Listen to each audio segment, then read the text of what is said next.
Ladies and gentlemen, please welcome technologist CJ Little.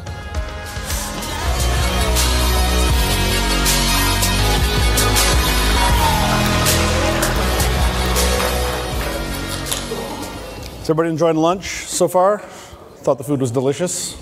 Yeah? So I don't want to get too much between you and your food. We're coming up at the end of the event. Pretty sure they put me up last so that most of the people that are offended by my use of four-letter words are gone. So hopefully you folks all have thick skin. I wanted to do something a little bit different this year. So after seeing the talks yesterday, especially with Jane and Alan and Brett and everybody, I felt like there was a couple opportunities to do something a little more fun. And we're a smaller group, but I still think that we got the opportunity to get some engagement. So last night, in a moment of inspiration, and hopefully not disaster, tore up my entire presentation and started over with something that I hope is kind of fun. So if you guys will humor me for a little bit, please keep eating. But I want to give this a go. So with that, let's begin. So why are you listening to me? A couple reasons. I'm a technologist. I like to build things, products, teams, companies. Been doing this my entire career, super nerd. What I like to call stretching. So my goal in this capacity is to try to stretch you out, try to stretch your mind, stretch your team out, get a stake further in the stand. Strategery, kind of help you navigate the future, one of my favorite words. It's like orange, it doesn't rhyme with anything. And fun. This is something that really resonated with me from Jane's talk. If you know me, as some of the guys from FragMob do, I never refer to what I do as work, because I just love what I do. And I think everyone needs to operate in that capacity. It's a much better experience when you love what you do. You got to kind of align those things. And what clicked with me yesterday in Jane's talk was one of the, I think it was one of the women sitting up over here, when she said, what's the opposite of play? Somebody said sleep. And Jane talked about that a little bit. She didn't really dig in deep on that. But I think that is that's the right answer, right? Like, if you're not playing, you should be sleeping. So hopefully this presentation aligns with that. A couple quick housekeeping, kind of full disclosure items. I am biased. I'm an advisor to FragMob and others. So I'll not skew too much. I'll certainly try to be pretty objective, but know that I definitely have a view that I believe in. I have recently moved my box, as I was just mentioning. This is an entirely new format. I do a lot of talks and presentations, and I'm doing a couple things today that not only have I never done before, but I've strongly suggested people don't do. So we're going to see how that ends up, specifically with animations and slide decks. So I've never done that before. I always tell people, please don't put animations in your slide decks. And now I'm that guy. Theft, kind of grand theft. All the data that you see that I present, kind of some graphs and some copy, isn't mine. It's not my research. It's all stuff that I've stolen. And I'm happy to give you guys sources on that and kind of teach you some of those stealing tricks. But it's all other folks' views that have spent a lot of time. And in this deck, because I did it so quickly, I don't give them credit. But everything you see here is what I've taken from other kind of well-known sources. And then finally, kind of being objective. So because everything here isn't for me, it's all, I think, objective. So there's a little bit of subjectivity. I'll try to highlight that when I get into the subjective land. But for the most part, everything you see here is rooted in fact. So I came up with this title somewhere between 2 a.m. and 3 a.m. Evolve, Empower, Engage, and Execute. And kind of broke this up into 3 sections. Let's talk about evolution. I'm a big fan of quotes, as the poor engineers at FragMob have heard me rattle through. This is one of my favorites. So kind of what has gotten you here won't get you there. And from an evolution perspective, especially as it applies to technology, this is a really important point. And we talked about it a little bit yesterday. The folks kind of pad and paper, the way they've always run the business. Jade talked about it during his fireside chat.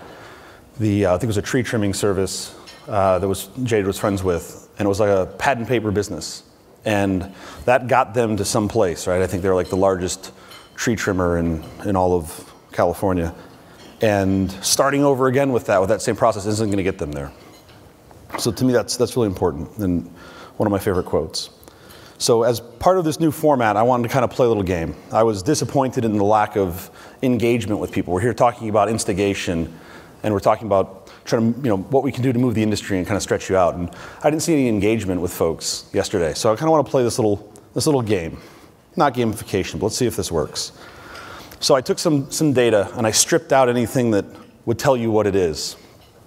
And just showed this graph, right? So this is a 15-year graph going from roughly 0% to roughly 10%. And I'm giving you a little hint, US and retail. Anybody have an idea what this is? Throw it out. Sorry? Nope, that was probably a smart-ass comment. Anybody? Nothing? Online sales. Who said that? Online sales.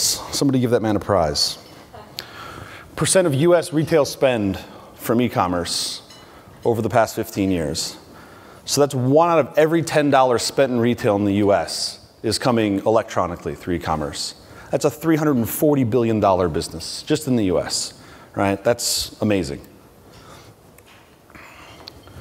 So this is not my favorite title. Monopoly devastation. In that 3-year period, that's a halving of a price. Anybody want to take a guess what that is? I can stand up here as long as you guys want. Come on, throw something out there. Everyone knows what this is, or knows what's behind this. Every one of you. Amazon. What about Amazon? Shipping. Interesting. Not shipping. Kind of close, but not really. This is the cost of a New York City taxi medallion. In 3 years, that price has been cut in half. These used to be some of the most sought-after medallions you could get. You need a medallion to run a taxi cab in New York. Now, in 3 years, that price has been cut in half. Sorry, I'm walking in front of my own presentation. This is crazy, right? Why did this happen? Uber, right? So this isn't, I'm not giving you an Uber number, I'm not giving you an inflated Uber valuation. This is real price change, right? Because nobody wants these anymore. This will probably be half again in another 2 years. So some quotes. There's a silly quote Jane put up earlier. I love this quote. So, computers in the future may weigh no more than 1.5 tons. This is a true Popular Mechanics quote from 1949. And I think the quote that, I'm sorry, not Jane, the quote that Tristan gave was a Newsweek quote from like 1995 talking about how commerce on the internet's never going to be a thing. This wasn't really that long ago if you think about it. 60, 70 years ago. Computers will weigh no more than 1.5 tons. This is, someone in our lineage said this and read this, right? All right. Another graph with no labels on it. So this is unit sales. Sorry, you probably can't see the scale. 1965 through about 2008. And there's an epoch around 1999. Anybody want to fathom a guess? I'm sorry, sale of mainframes. Interesting guess. No. Anybody else? Blackberries, 1965. Somebody needs a history book. Typewriters. Typewriters is an awesome guess. It is not right, but it is an awesome guess. You're thinking in the kind of right path. Think consumer. Everyone here knows this, by the way. Everyone. What else? Stamps. That's awesome. Wrong, but awesome. Sorry? Alarm clocks. Alarm clocks. Interesting. No. CDs and DVDs, 1965. 5 million, 1965. We'll have a talk later. Cameras. It's always the British. Always the British. This is film camera sales from 1965 through 2008. That line, and I just realized I was supposed to ask what that line was, but I'll give it away now. That line is the introduction of digital cameras. Look what happened to this business when digital cameras came out, right? I mean, it's just a cliff that it fell off of. So here we are, we're getting better, everybody's taking photos and printing's getting cheaper. Digital cameras come out and it disappears in 8, 9 years. It's gone, it goes to zero. We all lived through that. So here's another one. Similar time period, 1965, 2015. There's this cliff, there's another epoch around the same time period, 1999, give or take. And there's this huge mountain, right? So if you're looking on the inside of that mountain, you're thinking that's going to go up and go through the roof, but it falls off a cliff. What is this? Computers. Good guess, but no. Sorry? BlackBerry, yes, 1965. BlackBerry, nope. Who else?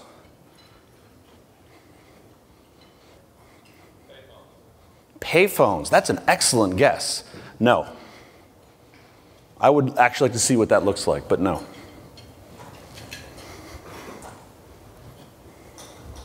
Everyone here knows this. Newspapers, nope.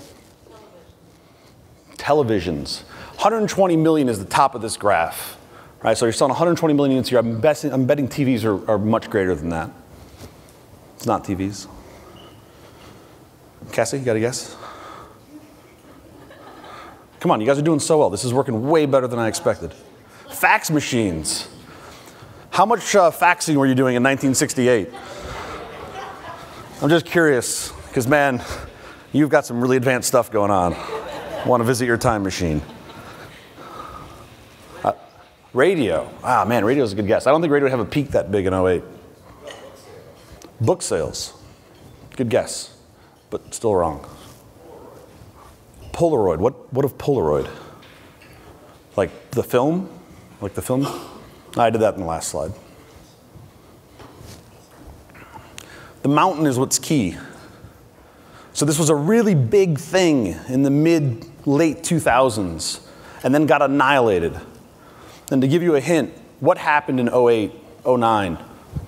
Well, I'm sorry, let me be clear because now I'm leading you maybe. That little dip right there is because of the financial downturn.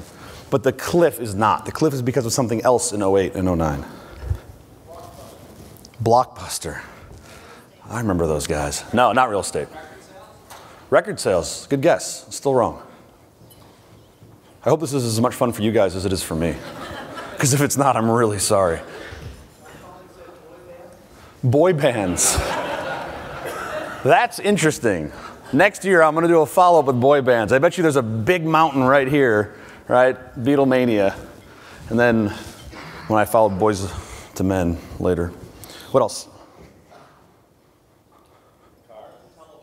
Cars. Landlines. I was hoping somebody would say landlines.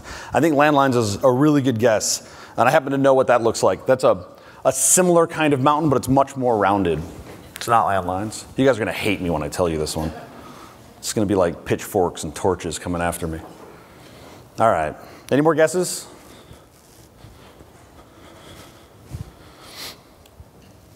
Total camera sales. Film cameras and digital cameras. That line, same line, right? Epoch of digital cameras. So what happened? We went from film cameras to super cheap digital cameras. Explosion. You already saw film cameras disappeared on the last slide, right? Explosion. So now we're really excited about digital cameras. Holy shit, you can buy these for nothing. You can take photos, you can print them. No more darkroom, no more chemicals, none of that crap. What happened in 08? Smartphones. Every one of you has a better camera in your pocket than you could buy in 2008. That's crazy, right? That happened so quickly. So if you were right here in 02 and you were doubling down on digital cameras, you were dead. You picked the wrong horse. You might have made some money for 4 or 5 years, but that's it. This is fascinating to me. So you saw that slide earlier. On the left, you've got the first slide, which is the film cameras, right, coming off. It took a long time to build that mountain. Came off really quickly. And then over here, they're like, oh, film's dead. We're going to go to digital. Oops, right? I love this quote. Does anybody know this quote? If you dislike change, you're going to dislike irrelevance even more. This is an awesome quote. So yeah, change some people don't embrace, and it's kind of suboptimal. But it's going to happen, with or without you, right? I think Brett yesterday mentioned Kodak. And the interesting thing about Kodak is they actually had developed one of the first digital sensors. But they had this film business. And they said, well, we don't want to kill ourselves on this film business. Why would we do this? So they just left it in a can. Don't quote me on this, but I think it was mid-late 70s. They had a sensor that would take digital photos. And they canned it. And as a result, missed out on that opportunity. All right, another quote, same author I used earlier. So people will do something, including changing their behavior, only if it can be demonstrated that doing so is in their own best interests as defined by their own values. I think this is a big deal. This goes to what Adam Pollock had said earlier, if you're here for the morning session with Tristan, when he introduced Tristan. You gotta kind of listen to your users. So if you want to really empower them, you can't just hit them over the head and tell them what to do. Right? You got to get something that aligns with them. And there are some, I use the word tricks, I don't mean that negatively, but some things that you can do to help them feel that that was an incepted idea. But this is something that's really important, and I think we do start to lose sight of, and I'm going to kind of put some more color on that here shortly. So know your audience. I've got two groups here, two cohorts.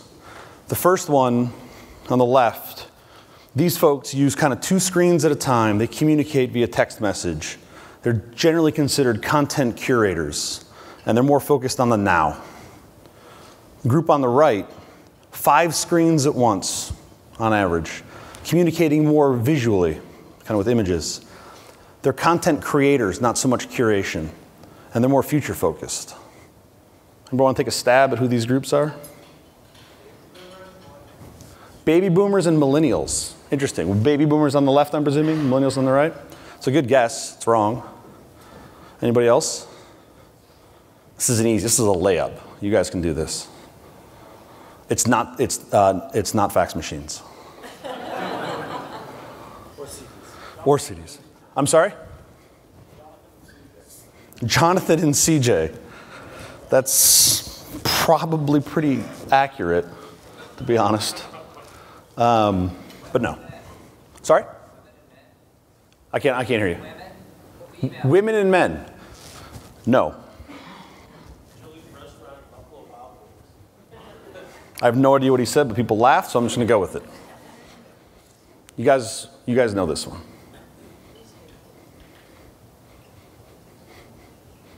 Frag Mob Engineers, you guys know this one. Ah, good guess. Nope. I feel like you guys are tiring of this game. Parents versus kids, I like. Total cameras from the smartass in the back. No. All right, I'll let you in on this. Millennials versus Gen Z, right? So this is a little aggressive for direct selling. Gen Z is not really in direct selling yet, but millennials certainly are. And I'm putting this in here more to think about what the direction looks like. Where's this going, right? So generational definitions are pretty horrible, so I just kind of glom onto ones that are round numbers and easy for me to remember with my small dinosaur-sized brain. So millennials are kind of roughly 1980 to the mid-90s. Gen Z's after that. So you're talking about folks that are kind of in their 30s, mid-30s, and then folks that are kind of 20-ish. And I think this is crazy. I mean, 5 screens at once. What are those?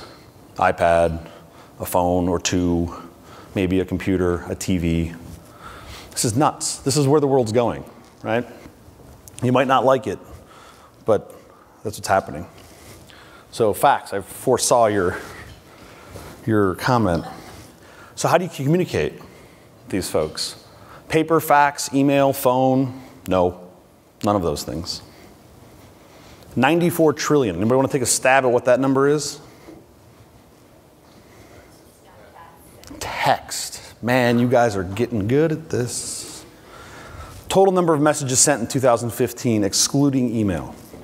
So that's IM, iMessage, SMS, Facebook Messenger. 94 trillion messages. Bonkers, worldwide. 2.3 trillion. You get this one, I'll be impressed. Tweets. No, that business is done. Benioff's going to get it for a song. Sorry? Snaps, no, they're not that big. Pictures sent. I don't know the answer to that. It very well could be, but I don't know the answer to that. But that's not the stat that I'm putting in there. It's a good guess. Every single person in this room has contributed to the 2.3 number. Social media posts. Nope. Phone calls. No, but that's interesting. I don't know what that number is. No. This is not a cohort. This is worldwide, everybody.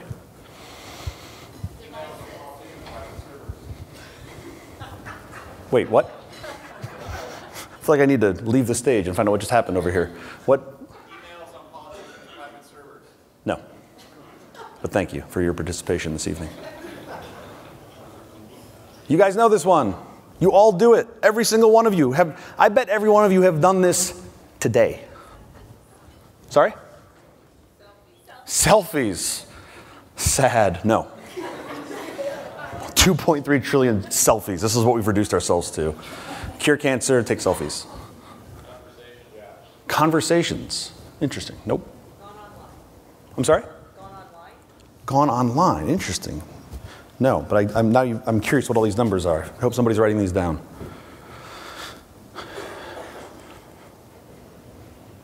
I can wait. Mobile phone calls. Nope. I'm going to give you a hint because I feel like you guys are just going to leave, and I've got to talk to myself, which I really don't mind. 2.3 number is part of the 94 number. It's a subset. Data used. Nope. Sorry? Bob Henry for the prize, right there. 2.3 trillion emojis will be sent this year. That's crazy. These didn't exist a couple years ago. This wasn't a thing. 2.3 trillion emojis. All right, I'm going to give Bob first crack at this next one. 80%. Bob, what's 80%? I'm putting him on the spot. I'm that guy. Messages. That's dismal. Decrease in phone calls? Interesting. Nope. Percentage of messages, no text at all. Oh, I see what you're saying. No. This one's really hard. I'm not going to wind this out too much. Conversations or text. Oh, conversations or text. That's a great answer. It's not what this one is, but it's a great answer. And no to fax machines. Sorry? Text messages sent while driving. Oh, man, I hope not. I hope not. Do not text and drive. I lost a family member to texting and driving. Do not text and drive. Percentage of Generation Z that sends the text messages. Somebody's getting smart, but no. But you're getting close.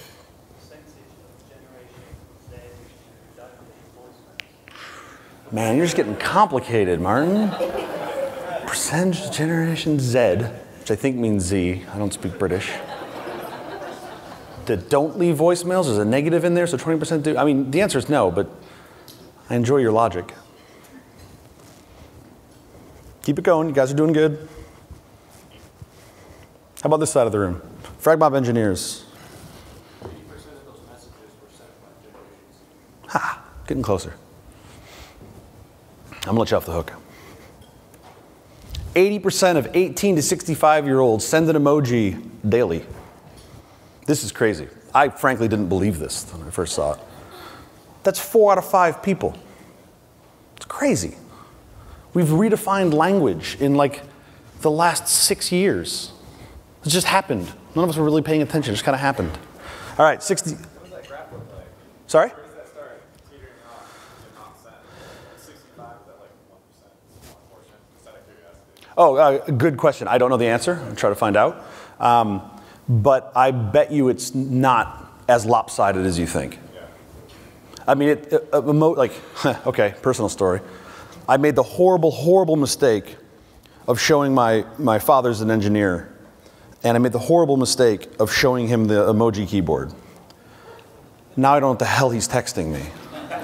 He just throws up on the emoji. He just goes nuts. And I'm just like, dude, relax. I don't, just use letters. My dad. All right, one more. 67. That was actually not a bad year for Camaros, but no. Face-to-face conversations among millennials. Half right.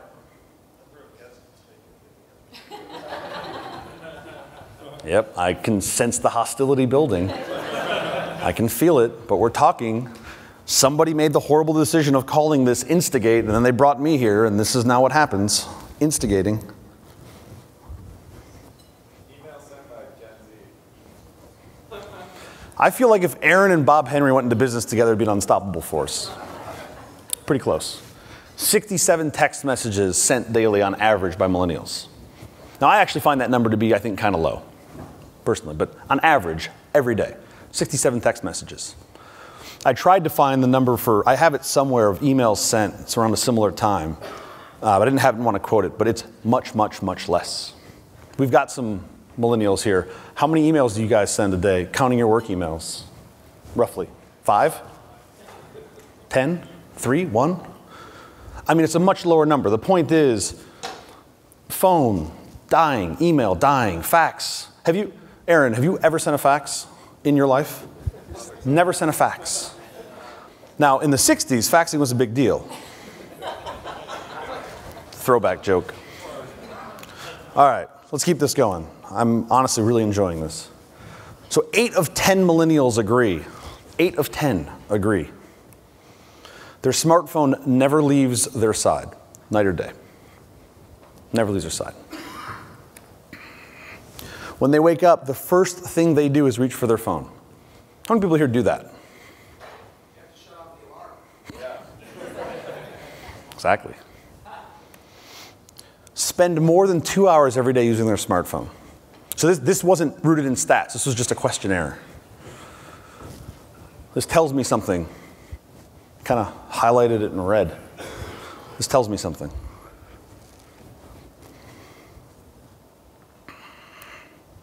You guys ever seen this?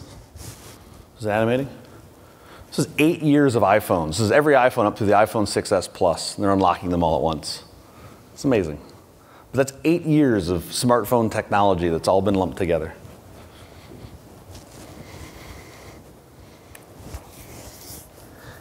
So I called this Mind Their View. This is, I think, a really interesting breakdown. This is all from KP, from Kleiner Perkins, 2016 Internet Trends. So this is time spent on screens by orientation. So what I'm mainly interested in here is horizontal versus vertical orientation. So you can see this, the green slice. I don't know how well you guys can read this or not, but this green slice is basically vertical orientation. It's holding your phone in portrait mode. And you can see this pie slice growing pretty significantly. You guys know what this is, right? What drove that? More specific. Sorry? No, what drove vertical orientation video? More specific. Over the past 3 years. Snapchat, right? Why is this even compelling to me? Why is this even interesting? Because you've had a major shift in communication that's happening, and it's affecting the way people are consuming content. Why is this even important? Because if you're making only horizontal viewed content, you're missing out on a lot of people, and a lot of time they spend. This is a crazy number. I mean, this is not cohorted at all. This is everyone. 2.8 hours a day. That's crazy to me. I'm really interested in when this crosses over TV. So TV is the purplish magenta one at the bottom. All right, back to the game. So I'm a kind of guy, when I see friction, I see opportunity, right? Discrepancies are opportunity. I realize this is a bad position for the podium. I apologize. So has anybody seen this before? I didn't make this. I stole it. Anybody seen it? No? If you have seen it, let's let everybody else play the game. So I just took out internet and mobile. So internet, you can see, is roughly correlated. Mobile has this huge discrepancy. Any sense of what that might be? This is as of 2015. This is a hard one. I wouldn't expect you to get it. This is time spent versus ad spend. So on the internet, it's roughly correlated. So this is the amount of time folks spend on the internet, 22% of their time. And the ad spend from an advertiser perspective, roughly the same, 23%, that's what you'd expect. But on mobile, you have this huge gap. This is US only. Sorry, I should be specific. So Kleiner calls that a $22 billion opportunity in the US alone, where folks aren't advertising on mobile. And I mentioned this earlier when Tristan was up here. If you've ever clicked on a banner ad on your phone, it was likely an accident. But we're just taking the old construct and shoving it in there. And I think that's a massive opportunity. And I get really excited when I think about what that could look like for direct sales where you have such a workforce. Like, that's a huge hole. And there's a huge opportunity there. Anybody know this quote? Another one of my favorites. And by the way, I pulled out all the stops. These are all my favorite quotes I'm using. So, talent hits a target no one else can hit. Genius hits a target no one else can see, right? So I get into trouble sometimes because I say these very outlandish things like certain things are dead, certain things don't work well. But really the reality is you got to see past that, right? These mobile trends are hitting us in the face. And this is not my bias for FragMob, right? This is all real data. So I'm divorcing my bias from FragMob. But the world is going towards mobile. So I got through this faster than I thought I would. On the execution side, a couple points that I think drive to some action, right? Instigation. Somebody had paraphrased this earlier. Steve Jobs, this is the first time I've ever quoted Steve Jobs, by the way. The version of this that I like better is strategy is saying no. This is kind of the same thing. Innovation is saying no to 1,000 things and picking the right ones to do. So what does that mean for you guys? So stay nimble. This is, I think, super important and terribly overlooked. And this came up in the past day or so here. So I believe, I'm an engineer by background.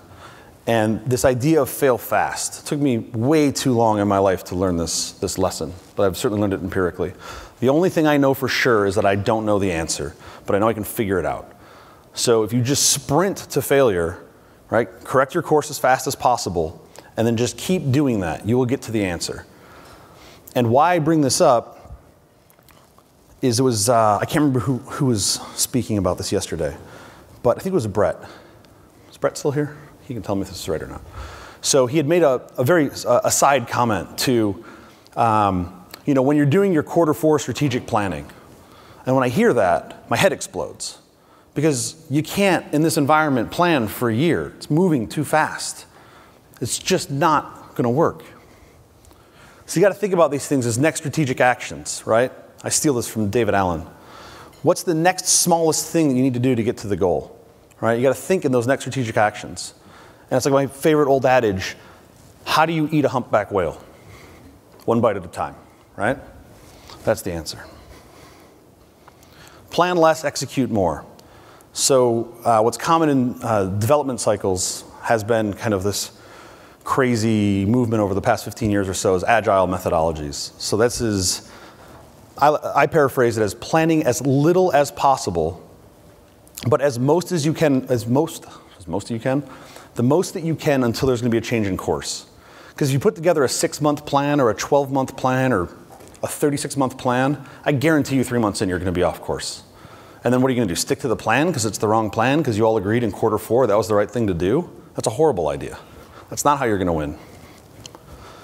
So I like this kind of leading within your organization and just hammering your culture until it's malleable and then it fits. Like, you have to do that. If you want to win, you have to do that.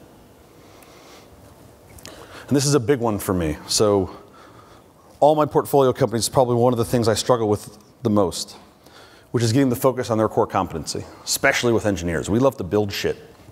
We can build whatever we want. Tools are relatively cheap. We're all smart. We're all smarter than the other guys. But the problem is, what do you want your core competency to be? So the example that I use that I hope is a good one is email. Does anybody here build their own email server for their company? Right? How many people here are running Exchange server in their organization? Anybody know? Awesome. You're probably doing it wrong. Right? What happened? Email as a service. Should never have to manage that shit ever again. And I ran a services company for years, and I'll tell you the thing that we hated the most was effing Exchange server. Man, that thing was horrible. And if you pencil out the numbers, email as a service should be the only way you consume email. until we blow up email and never use it again, which is what I'm rooting for, but that's not happening soon. So it's like, what's your core competency? Focus on that. Find the leader in the space. Find the best of breed solution. Use that. Focus on your core competency. What I say to a lot of engineering teams, these poor guys have heard this from me many, many times. If you can buy it, buy it. Build the stuff that you can't buy. Why are you spending your time building things that you can buy? Because what are you going to do about the things that you can't buy? So that's just an order of operations. I think this is really important to staying nimble. So now more specifically to direct sales, focusing on your field. This comes right after core competency for a reason, because I think this is one of the most important things in direct sales. Now I'm an outsider, I'm not a direct sales guy. I've gotten nearly all of my visibility in direct sales through FragMob, and just really over the past couple of years. But this is one thing I've definitely noticed as one of the strongest suits that I think is not levered as well as it could be or should be. So leader bias. Leaders don't always know best. This has been my view from what I've seen. So what I typically see direct sales companies do is they go to the leaders, because you don't want to piss those guys off. They're a very important part of your business. They've helped you build your business. And you say, what do we need to do? And they say something. But the real answer is, they don't know. And there's one of my favorite books. I have a hard time recommending it because the author in one of his later books cheated a bunch of data. So I take this with a grain of salt. It's a book called How We Decide. And he did there's this interesting college example that he referenced. So a college professor took his class of college kids, bifurcated them in half, right? Just no real separation, just put them in half. And he gave them all, it was like 3 or 4 strawberry jellies. A good one, a bad one, and a mediocre one. And as ranked by like Consumer Reports or whoever the strawberry jelly taster experts are. And he gave them to both these halves. And the first half he said, just tell me which ones you like and which ones you don't. Just order them for me. And the kids tasted the jelly and they put them in order. And it turns out they were highly correlated to what the experts said were good jellies. Turns out people are pretty good at figuring out what are good jellies. The second group gave them the same jellies. And he said, put them in order of best to worst and tell me why. Just tell me why they're good and bad. Correlation disappeared. I think that's fascinating. When you start asking somebody why, now they come up with something. And you may say, oh, well, I like this jelly better because it's more smooth, it's a better texture. You might not really care about that, but you had to come up with some answer so you don't look like an idiot when somebody tells you that. You can't just say, well, it tastes better. And I think this applies here because you're looking at leaders, when you ask them, I think they have to give you an answer. And that ends up working against you because they don't really know. So I'm not saying don't take their input. I'm just saying don't treat it as gospel and gold. Same thing. Corporate bias. Corporate doesn't always know best. And I've seen this through potential customers with FragMob, where they say, we need these things. And then you talk to the folks on FragMob's adoption team, and they go, that doesn't make any sense. That's not what the field needs. It's not what the field's asking for. But same thing, if you take that corporate bias, you're going to skew that product. I don't think you're going to deliver the right one. So it's core competency. Where does your heavy lifting come from? It's your field, right? So as best I could fit this in one line, kind of approach your field with no bias, listen and learn. Because they're going to help steer you and tell you, I think, what's right. But this comes with a catch. And this is another one of my favorite quotes. It's an awesome Henry Ford quote. If I'd have asked my customers what they wanted, they would have told me a faster horse. It's an awesome quote, right? You build cars. Nobody knew about cars. So when you ask them, hey, what do you want me to make for you? They go, well, the horse was faster, that'd be better. I think this is one of the bigger challenges in direct sales because we're back to the previous point. We're doing it the same way. And we're just saying, well, just make it faster and better. That's all we got to do. No, there's a whole new way to think about that. And now is where I put in my subjectivity. If you guys haven't met, you should take some time to meet Adam Pollock. He was up here doing jokes earlier. I don't know where he is. He's somewhere. He runs a product team at FragMob. He's the guy that's solving this problem. And I think he's doing a damn good job. Because he's looking at it and saying, okay, I don't really care what you have done. What's the optimal path going forward? And he does focus groups and he talks to people in the field. And he's pretty stubborn. You're going to have a hard time swaying him, right? He's going to go with what's best for the user, and I think that's awesome. He's really the voice of the end consumer. We're almost done. Lead well, or led well, I guess. So in this new era, don't be film cameras. That sounds like a really bad idea, right? If you stay stuck in the mud, and this is all, I'm not saying these are the future, but if it's social selling or it's integration to Snapchat or better mobile tools or whatever the win is, don't not be those guys, right? You don't want to not embrace those. You're going to be film cameras. And recognize those false positives, because if you don't, you're going to be the digital cameras. And you're going to think you figured it out.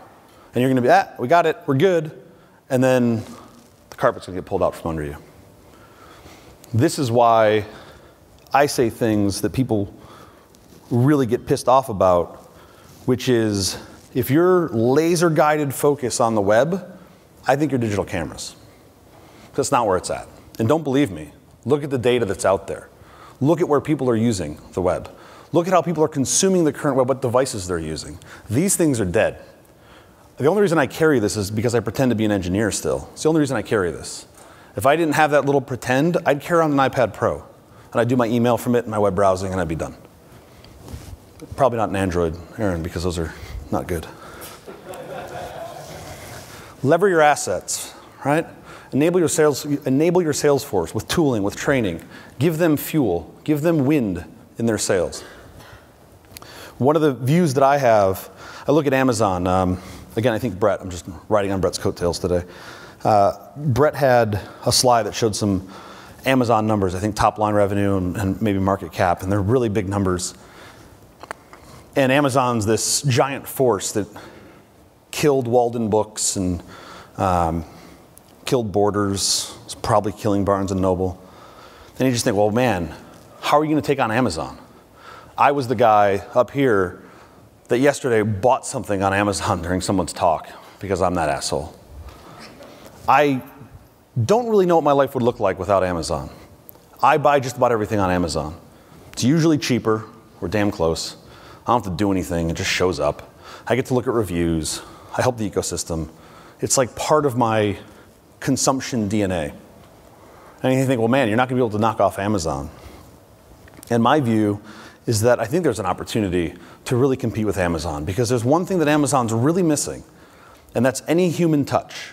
It doesn't really exist. They've got videos, they've got reviews, they've done some really interesting things in that 5 years ago. They've done nothing since. And I look at direct sales as an outsider, and I see this opportunity where you've got this massive workforce of people.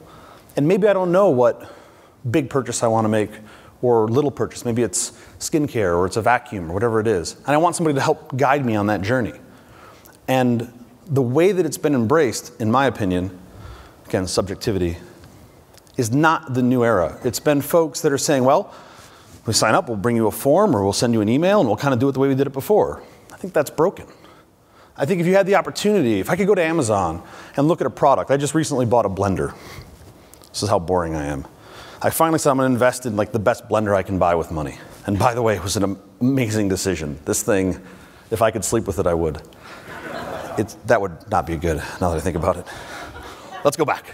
Anyway, amazing purchase. And I did a bunch of reviews, and if you guys are ever, I'm going to give you the answer, but if you ever look at blenders, there's kind of two big blender companies, Vitamix, Blendtec. Those are the two big ones. Blendtec's the guys that did the Will It Blend video. You guys remember those? They put like an iPhone in it. They put, I think they put a frog in it, which is horrible. They just put all these things in it and blend it up, and it was this little viral video campaign. So that's what I knew. Marketing worked on me, and I went and I have a friend that has a Blendtec, and I used it, and the thing's amazing. And then I kind of started researching around a little bit more, looking at reviews, and some people complain about, real first world problems with their blender. And they talk about they switched to Vitamix and all this, and I'm like, I don't want to buy one of these, let alone two, so I want to pick the right one. And it turns out I think the answer is Vitamix. So I bought a Vitamix, and it's amazing. But the point is, if I had a way to see somebody, what if there was someone that represented both of those? What if I could go see them, right? Think about what Uber does. Uber's not really much different than a taxi, but you're going to find somebody that's near you. Whereas with a taxi, I had to call, and the dispatcher didn't know, and they just called some random guy, and that random guy had to come and drive to me. It took 45 minutes. With Uber, we can use technology to find the guy that's down the street, and I wait 2 minutes. That's revolutionary. So what if, when I want to look at blenders, I can find someone that reps 2 different blenders, and I can go meet them at a Starbucks, or at their house, or whatever. What if we inverted that model? I think that's really interesting. And I look at an industry that's got 100 million people that are eager to sell something, and I feel like they're not being served because they're still doing it the same way. There's still this belief in direct sales that if they're selling my product, they're not selling any other product. I look at the field, that ain't true. Everybody wants to think that. But they're out there talking to people. If they're talking to people, people have different needs. They're not all competing. So why can't they do that? And I don't, now again, subjectivity, my kind of personal view on this, I don't think this is something for one person to go solve or one company to just go do. This is like consortium effort, right? This is pivoting the giant $163 billion direct sales ship and saying we're going to win at this. And I think that's how an industry takes on an Amazon and can really do some damage. Because Amazon can't compete in this. How are they going to do that? Not a thing, unless, I mean, they become a direct sales company, but I don't think Jeff's interested in letting that happen. So anyway, those are kind of my thoughts. I'll let you guys pepper me with questions and kind of how I see a path forward for this. So with that, does anybody have any questions they want to share? Throw things at me? Comments? Martin, ask me a question. Anything. Who invented the iPhone? The ironing board. Who invented the ironing board? That's a great question. I don't know, Google it. Hey Siri, who invented the ironing board? Questions, anybody? Do you just want to get to your flights? That's what it looks like. Nothing. Adam's got one. What's that shopping experience look like? So I want to buy that blender. I'm going to buy from 2 different parties. I'm meeting them in person. Am I Skype? Okay, so let's make sure everybody heard that. The product guy just asked me, how's that shopping experience look? I am very afraid to take this bait. I feel like I know how this ends. I mean, the real question, Adam, is I don't know. But I think it's something along the lines of, if I'm looking at something and I think this is interesting, can you find me somebody in quasi-real time, a la Uber, who has this and says, you know what, I can meet you in 30 minutes and talk about it. I don't want to meet them in 4 days. I don't want to schedule a meeting with them on Friday and go to their house. I want to buy it now. I'm going to buy it on Amazon now. I'm going to pick 1 or 2. But if I could go to the Starbucks and talk to somebody or meet somebody, or maybe just get on a video chat with them, right? Like, not sure what the option is. That's what you're going to figure out. Then I think that could be a really interesting experience. Would I be willing to pay for that? Absolutely. Would I pay margin for that? Absolutely. For someone that is a maven and an expert, and what makes me more interested, if somebody's selling Vitamix, they're biased. They're selling Vitamix. Of course they're going to tell me to buy the Vitamix. That's why they picked it. It's the best one. But if somebody's selling Vitamix and Blendtec, and they say, well, this has these strengths and this has these strengths, I believe that person a lot more. I have to do all that brain damage myself now. I've got to go read through reviews and go to Reddit and look at, there's a Reddit post on Vitamix versus Blendtec. I read all this shit because I'm weird. So I don't know, I didn't answer your question. I just tried to defer it and talk a lot so you'd nod your head and then stop. My strategy. The video chats, I think meeting face to face is kind of creepy for a lot of people. So It's interesting. I think, yeah, that's definitely a thing. Could you have a Snapchat or video chat or FaceTime with someone? Yeah, certainly. Right? I don't know what the path is, what the tools are, but it's there. how do you see Internet of Things playing into the rest of life? It's a great question. I don't know. I asked Tristan. I think that's really interesting. I really appreciated, I've never seen her speak before, but I really appreciated her embracing of, this is a mess, we don't know what it is yet. It's super nascent. And what's kind of crazy, if you're a technologist, if you're an old technologist like me and Doug and I, don't know. Remember Sun Microsystems? They were a little tiny company. Yeah, remember them? Remember when they released Java? You remember what the big selling point for Java was? You guys heard of Java, programming language? This was like mid-late 90s. And it was going to run on everything. It was going to run on your toaster, and it was going to run on your refrigerator, and this is going to be the thing that revolutionizes the world. Right wants to bug everywhere, right? Engineering joke. I knew they'd love it. I kill with engineers. Yeah, that didn't work. And I think probably the biggest problem with that was connectivity, right? You were still in the mid-90s, late 90s, connectivity was not ubiquitous. And now, and this was actually in my previous deck, talking about connectivity penetration. In the US, it's something ridiculously high. It's like in the 80+% for what we now call high-speed connectivity, which I think is 25 megabit plus. Like 80+% of the country has access to that. That's awesome. Something happening in the EU right now, and again, don't quote me on this, they're like mandating it for everyone by 2020 or something crazy like that. So I think that's what's really giving rise to IoT and why IoT is working now versus the Java days. How's it going to affect direct sales? Not sure. I mean, I think you want to talk about creepy, Adam. What happens when my fridge says, hey, Chubby, you're going to be out of nacho cheese here soon, and then the nacho cheese dealer shows up at my house with nacho cheese? It's weird. That I want. Well, the shoes, I walk up and it's like, nope, did not meet your goal weight. Don't get to get in the fridge. I just turned that off. Yeah, I don't know what that looks like, Aaron, but I think that that's going to be pretty cool to see how that evolves. And what I like about direct sales is there's 100 million people that you can get to do stuff for you. You got to make it the right stuff, right? You got to align it with their values. And I think that's going to be pretty interesting. What if you had a world of, I don't know, a la kind of shared economy plus some level of direct sales where I'm totally riffing and making this up right now. Someone goes out and does the hot water heater example that Tristan gave. That's an excellent example. Like, I'm going to Google that later tonight and buy one and install it at home because I think that's brilliant, right? Whatever the $8 that the Raspberry Pi cost me that runs that thing or whatever it is, I think that's awesome. So what if you put some handyman service around that, and maybe he's selling water filtration in when he goes in there as an option. And if somebody came in and said, yeah, I'm going to fix your hot water heater so you can take a shower and not freeze. And by the way, for an extra $200 while I'm in there cutting copper and doing whatever I do, I can put in this whole house filtration system. Or whatever, I don't know what it costs, whatever it is. And I go, yeah, that sounds like a good idea. Right? That's super cool. I'm not calling a guy and having him come out and install a filtration system and cut stuff and do that. But it's like this additive experience.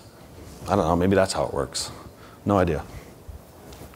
It's my first time using a computer, Aaron. What else? Any non-frag mob questions? Well, sort of non-frag mob. Mr. Kroll, how can I help you, sir? In your opinion, Yep, it's the only one that matters. 20 years, Yep. what percentage of brick-and-mortar grocery stores do you think will still remain? Excellent question. So Steve asked me, in 20 years, in my opinion, what percentage of brick and mortar grocery stores will remain? I'm a foodie, as you can tell. I'm not very bullish on those going away. I still think there's something very, I want to touch it and feel it. I don't trust the other guy picking the ripe avocado, right? Like, you watch me go to the grocery store, it's honestly kind of creepy. When I'm in the fruit and vegetable section, like, I know what I want, so I'm going to go through them and I'm going to touch a lot of fruit before I figure out which ones I want. What retail do you think would have the best bet at The best bet at disappearing? From what specifically? From IoT or from? Yeah. I think that's really interesting. I mean, I think there's a lot of things that are certainly antiquated and sort of broken. I think there's a lot of things that we can fix. We're slowly kind of fixing some of those. I'm sort of bullish on municipalities. So think like parking tickets and meter maids and water meters and that. And a lot of that has been kind of pushed in a automated direction, but you still have someone driving around in a truck reading my meter. He's not coming to my house, but he's outside reading it. I think a lot of that starts to go away. Doesn't mean the water utility does, but like that part of the services business starts to go away. Big data is a really interesting thing, so I'll share this with you guys. Tristan was talking about this earlier. So GE makes a lot of things. They make turbines. They put them on planes. They have a bunch of sensors on there that read things. Tristan was talking about that earlier. So I spent some time with these two super eggheads, super smart, like double PhD math guys that work for GE. And what they do is out of time. I'm just going to go ahead and not pay attention to that. What they do is they read all these sensors that just say a bunch of random stuff. They throw it into big data, and they crunch this with a massive amount of processing power. And what they've been able to figure out is that they can predict when a turbine fails. This is really cool. It's really important for a couple reasons. Think about what happens when an airplane has a fault with an engine. It's sitting in San Diego and its engine's broke. You can't fix it in San Diego. So you usually have to take the engine off the airplane, fly it to, if it's United, you fly it to Dallas. They fix the engine. They fly it back. They install it on the plane. The plane goes back in service. It takes a couple days. It's not optimal. What's more optimal is if you can say, hey, I'm pretty sure the engine's going to fail. I'm going to take that plane out of service, fly it to Dallas, fix the engine, put it back in service. What did GE do with this? This is absolutely brilliant. They sell assurance against those engines. So they go to the operators, the carriers, and they say, look, we're going to tell you when your engine is going to fail. And even better, we're going to just fix it for you. And we're going to just give you one flat cost for that. They're doing this now. And it's absolutely brilliant. And it's a real margin for them. So that's using data, this kind of big data from these sensors, right? It's on planes to figure this out. Imagine that on your car, right? Right now, when your car, and Tristan did the voice, like when your car breaks, what happens? You take it to the mechanic, you hope they're not shady, right? And if it's the dealership, 1-to-1 ratio to them being shady. They look at your car, they tell you need stuff. It sits there, they order parts, they order the wrong parts, they install them. A week later, if you're lucky, you get your car back, right? That's a shitty experience. What if instead you're collecting data off your car, and we know specifically that a 2008 Infiniti G35, when it exhibits this pattern, it's probably going to be the MAF that failed. And it can report that, and just as Tristan had said, they order the parts for you, and then you just show up at the dealership or wherever, and you go grab a coffee, and you come back, and it's done. Because they already know what it looks like. Like, that's the kind of stuff that I think is really interesting. Now, is it going to eliminate repair shops? No. Hopefully it gets rid of some of the shitty ones. I'd like that. I'd endorse that. But I think it makes a better experience for those folks. That's the kind of stuff that I think is really cool. But to Tristan's point, and she's an expert in it, certainly not me, we don't know. We don't know what that's going to look like yet. So do you want me to keep going? Keep talking? All right, so we've got a video here to show. I'm sorry, guys, if that's my email. It's just my name. It's my LinkedIn. I'm never on it. AngelList, I'm sometimes on it. That's a whale. We're going to run this video. Appreciate all of you guys coming, certainly. And we're going to leave you out with, I think, a pretty cool video I've yet to see. So with that, let's roll the tape. Oh, thank you.